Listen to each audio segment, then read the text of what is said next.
Gardo ay magbubuklat na nakatakip sa pinggan sa lamesa. Makikita ang walang lamang pagkain ng mga pinggan. Sander, Gigoy. Bakit walang pagkain? Nasaan pera na palinisan nyo kahapon? Hindi ba kayo binigyan namin sa'yo kahapon? Indusin po kayo bumili. O siya. Sikat ng araw ang pag ginagawa nyo. Balik sa trabaho. Bilis! Nakatingin ang dalawang bata sa dalawang customer na kumakain. Bitbit ang mga lata na ninipiso ay wala pang laman. Kailan ba na may buhay ng iba? Abogado ka? Kuya, tingin ko piso. Kuya. Kaawa naman kayo. Ito. Thank you po. God bless.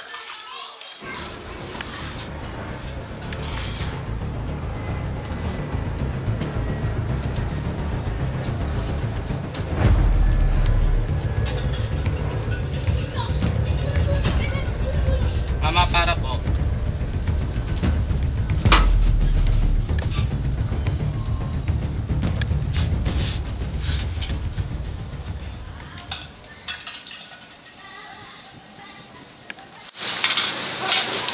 Matagang nag-aabang sa labas ng computer set si Sander. Hinihintay niya na maglabasan ng mga tao dito upang mapalinisan. Sa gilid nakasandal si Gardo at minamanmanan ang bawat kilos ng bata.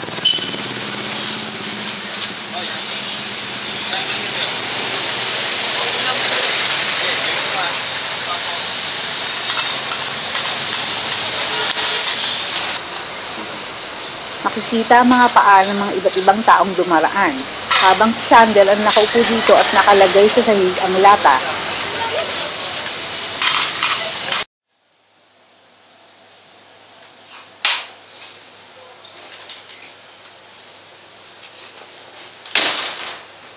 Mabuka. Kaya mingi nyo. 4 piso lang po. Ito lang hanggang kung may wala, tapos ito lang hiningan nyo. Niloko nyo ba ako? Sagot. Mawalang kwenta. Eh kahit ulam di makakabili yan eh. Ala, pumunta ka kay Aling Medi. Pangutang nyo ako ng ulam. Huwag nyo kakalimutan yung pulutang ko ha. Liwanag. At, nabuhay ko.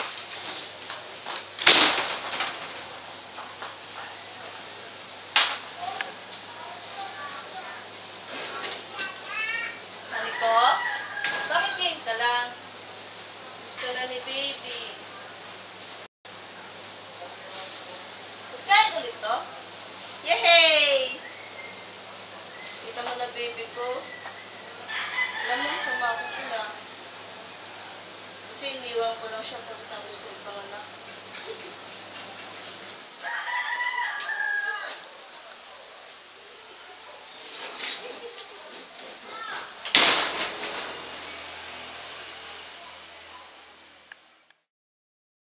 Kauwi na galing sa pagtuturo si Annie.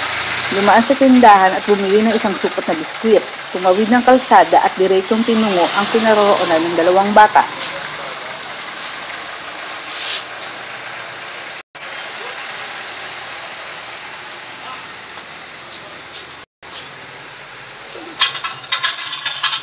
O mga bata, okay mag-away ah.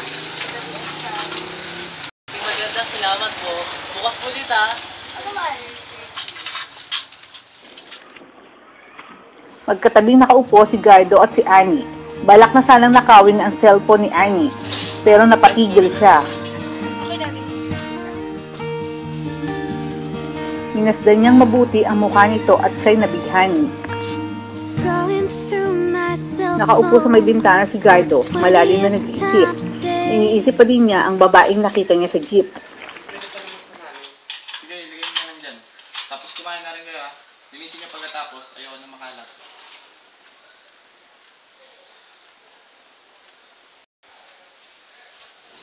Nagbalik tanaw si Gardo kung bakit niya ginagawa ang pagnanakaw.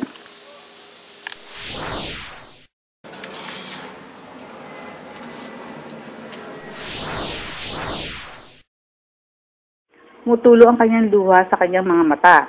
Maya-maya ay naalala niya ang hayop na lalaking gumahasa kanya habang isang gabing pauwi siya galing paaralan.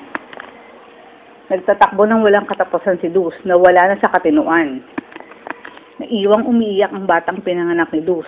Pumasok ang babaeng nagpaanak at natagpuan na wala na doon si Luz.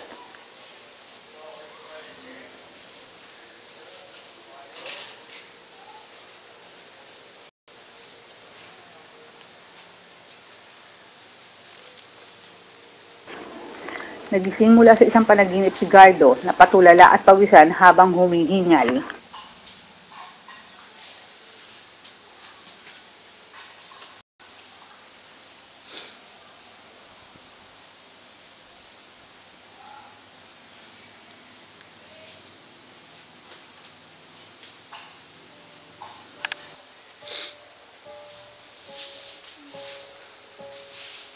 Kikoy!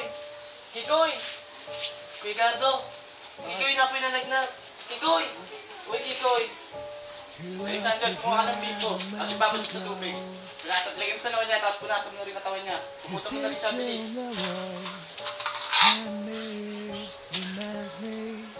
Gardo, kuya. Alexander, kahit anong mangyari, pantay mo si Kikoy, gagawa ko ng paraan. Nagpalinga-linga si Gardo, gulong-gulong isip at hindi malaman ang gagawin. Titingnan niya ang natatanging piso na nasa kanyang palad, isinuyom niya ang kanyang mga palad.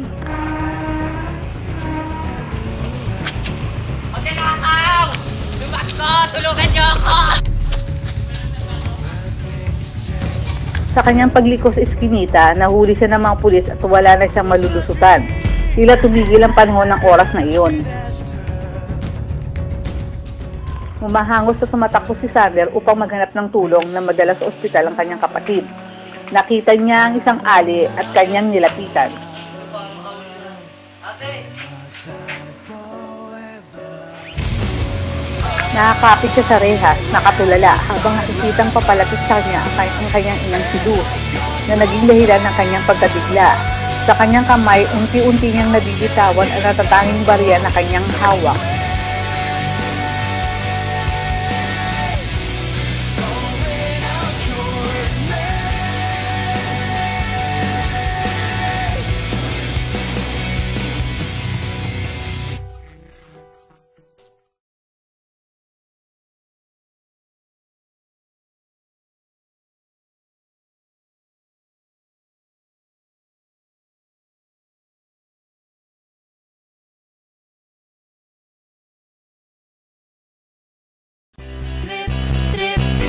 Yo, Trip lang, trip, pakinggan nyo to. trip, bakit? Trip, Trip lang. trip lang. Halika na naramadali ng talaga. Pangako pagkatapos hindi nga kapadali na pare man iiwanag na kundi kasasabay maiiwanag ka ang isip ay wag na gawin pang dalawa. Dahil isa lang ito, ang gusto lang naman ito ay maging masaya. Para di ka mabato ay iwasin mo. Pagpapalagay sa isang lugar ibig ko sabihin ay huwag ka papasakop. Sa takot wag ka papasakop. Kapag nangate, di ka matito isipin mo. Hindi ba sa lahat ng karanasan mo dito sa mundo bilang tao gano'n pa rin hindi nagbago. Pinakamasaya yung di pinlano. Kasi bakit Maliit ka. aalala